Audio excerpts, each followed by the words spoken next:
And keeping an eye on info out in the interwebs and various forums, details about what people have done to their FN SLP are a bit lacking compared to some other models.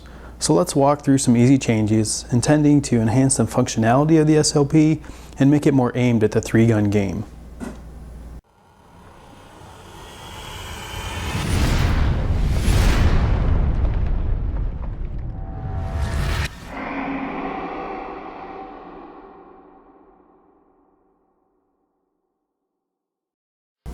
First, modifying the loading port is the biggest help you can do. Despite some of the great shotgun gunsmiths out there, they don't know exactly your technique, your body mechanics, and other quirks that could make your loading technique more efficient.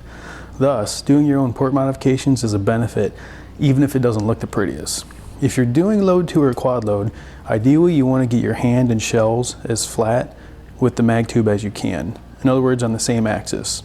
So start looking at lowering the receiver walls and chamfering them to help guide the shells to the center of the loading port, and getting the shells on the same axis as that mag tube as soon as possible. The flatter you can get your hand in the shells, the smoother you can get into that mag tube without stubbing or losing your grip and splitting the shells apart.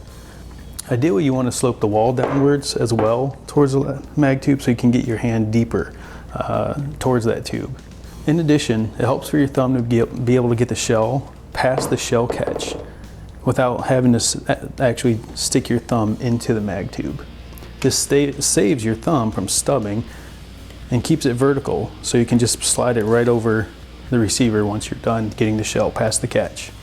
Thus, you want to cut your receiver past the follower if you can, but keep an eye on going too deep and starting to cut into the mag tube threads. The other detail to keep an eye on as you're cutting and beveling the receiver walls is the undercut going into the mag tube.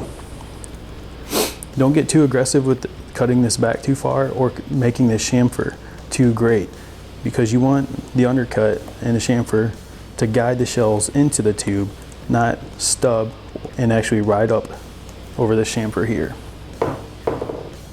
After doing your rough cuts, go back with iterations of lighter and lighter grit sandpaper to polish the metal and make it smooth to slide over. For the SLP specifically, you'll notice that in front of the trigger guard there's a hump of metal. This one's been cut away already, and you can see the wear on it where I tried to illuminate it, but it still wore it away. If you practice loading for a while, you'll see this same wear point, and you'll see that finish on the trigger guard and right here in the metal of the trigger assembly wear away from the shell brass running over it. When you load, that hump is actually preventing you from getting the shells down flatter and more parallel to the axis of the tube. You can see where it hits right there, the shell's hitting. Well, that wants to break my grip apart.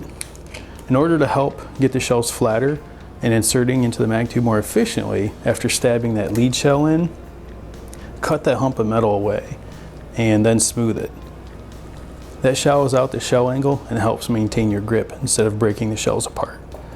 While not ideal, you can see the visual here that I'm able to get a little bit flatter and slide right in by having that metal gone.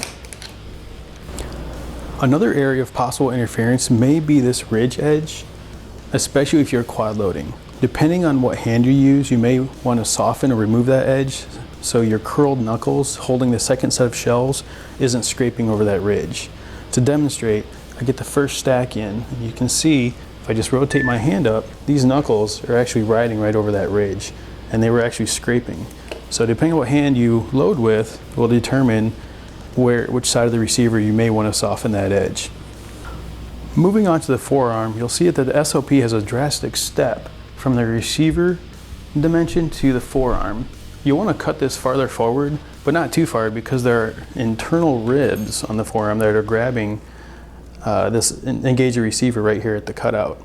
You'll then want to chamfer and smooth the edges of the forearm so they don't stick up so high, but doing that helps minimize the chances of stubbing your second set of shells in quad load on those edges.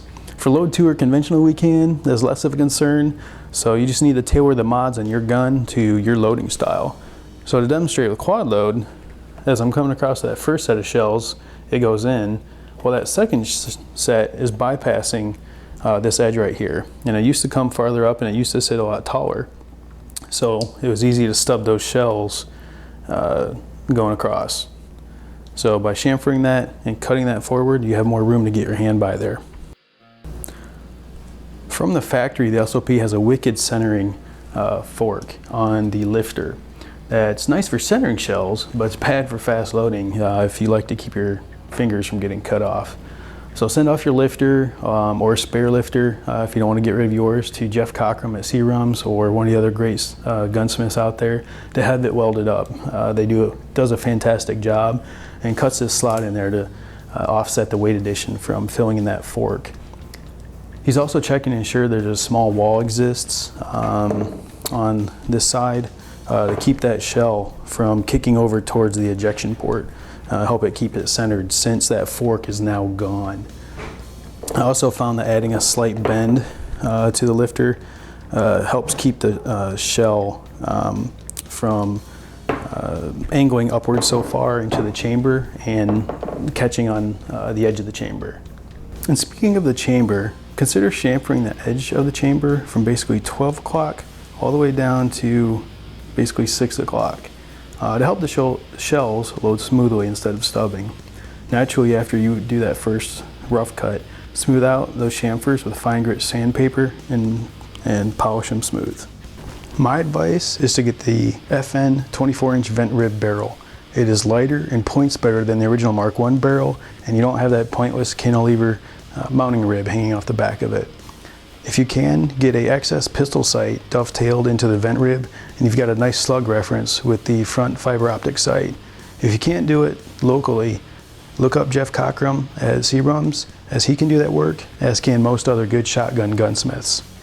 Now, for me, the stock length of pull was a little longer than I liked. I wanted to bring the gun in a little bit tighter and have more control on swinging it, so the stock was cut down and a limb saver butt pad was shaved down and mounted to fit. Be aware of cutting down too far due to the action spring tube inside the stock there, as well as the screw bosses for mounting the butt pad. You'll also want to double check on the angle that you make the cut, as you want it to be the same angle as the stock, the end of the stock. Now, as we get deeper into the gun, you want to try to smooth as many things out as possible. One thing to do is take your stock off and take steel wool and wrap it around an old bore brush that you attach to an old cleaning rod. Chuck that into your cordless drill and run it through the action spring tube, and then use a larger bore brush to do your mag tube. That'll smooth out the inner diameters, the inner walls, and trying to reduce friction between those two walls and the springs that ride inside of them. This will help the gun run all kinds of loads and in all kinds of conditions. Moving on to an emergency port load shell capability, I took a Carbon Arms shell clip from their carrier and cut it down to be lower profile than it originally was. I actually cut this base in about half the height. I drilled a pilot hole in the base of it and then ran a screw into it from the inside of the forearm, and then used double-sided tape under the base to keep that shell clip from rotating. This is the best emergency port load shell system I've found as of yet in terms of being fast and having really good retention. That's one thing that Carbon Arms clips have, is they're smooth finish to them and they have good retention. This setup, it's been thrown into a lot of dump barrels. It's been run through a lot of different types of stages.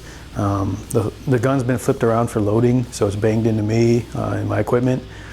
I've stuck it into and out of ports and out of stage starts, off of tables, out of start barrels, and I can only recall the shell being dislodged one time when the gun was actually being removed from a barrel at the end of a stage.